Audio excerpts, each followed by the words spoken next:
Look at this. This is not Graz. This is Mighty Mouse, Demetrious Johnson. He's going to be headlining the card at KeyArena on July 27th. And again, I put the over-under on a sellout, 4.5 days. What do you think?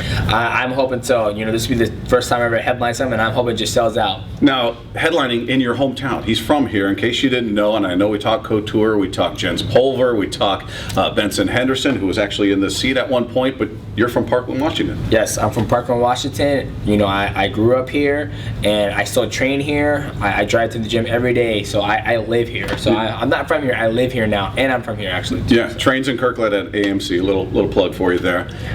Tell me how much things change for you when you with the belt. I mean, how much does we talk about it in other sports and boxing when somebody becomes the champ, and UFC is still new for a lot of people. The world of MMA is still new. How much did it alter the way you were perceived, the attention you got? How was that? Absolutely. You know, the belt hasn't changed much really. You know, obviously, media is a lot more intense just because everybody wants to hear from you and see what the champ thinks. My face, everybody knows me. You know, I go to the grocery store. People are like, "Hey, man, you a bad man." You know, I'm at the gym working out, have my headphones in, and they're talking to me, and I'm like, "Oh yeah, thanks." You know, so it's changed a lot. You know, as people view me in public, but I still believe that I'm a hard worker, and I haven't reached where I wanted to reach at the pinnacle of sport. I still got a lot more to do. Do you like the attention though? Because some people embrace it, others are like, you know what? I don't want to be bothered when I'm out to dinner, when I'm with my wife, my family, or whatever. How do you feel about strangers walking up to you saying you're a bad man and all? Do you like that? Yeah, it doesn't bother me just because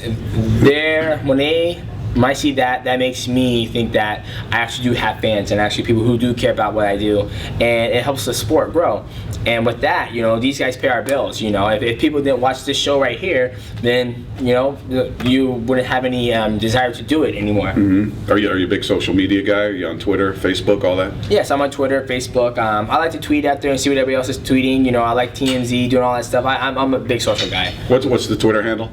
Mighty Mouse UFC. Mighty Mouse UFC on Twitter, so he'll interact with you. As far as the card coming up, again, July 27th at KeyArena, just talk to me about headlining a card in your hometown, because that's different. I mean, headlining is big for any fighter when you're anywhere, but this is in front of people family, friends, some people that will say they were your friends and family that you're probably not aware of. But yeah. Just talk to me about doing that in front of a familiar crowd in a familiar setting. Yeah, sometimes when you look at it, it can be very nerve-wracking. I try to just think about it, two things are going to happen. I'm either going to win or either going to lose. And with that being said, I just go out there and do my job.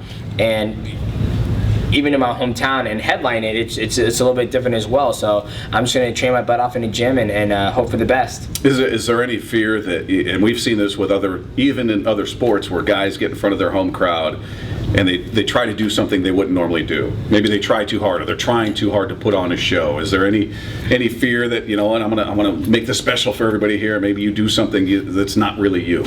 No, I know the only thing I'm gonna try hard is just to win that fight. And I think me coming home with the W, the only professional athlete in this state, as of right now, the Seahawks, they went to the playoffs.